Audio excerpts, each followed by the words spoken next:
সূর্যমুখী বা তৈলবীজের সবচেয়ে গুরুত্বপূর্ণ অনুখাদ্য হলো সালফার। এই সালফার যদি তৈলবীজে না প্রয়োগ করা হয় তাহলে কিন্তু আপনার তেলের গুণগত মান বা ফসলের পরিমাণ কিন্তু বা ফলন কিন্তু কমে যেতে পারে।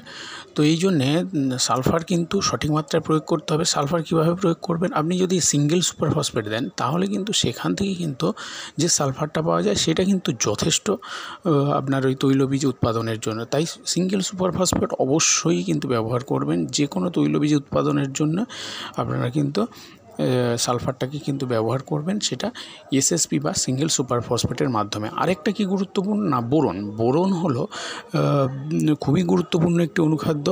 বোরনটা কিন্তু 3 বার স্প্রে করতে হবে।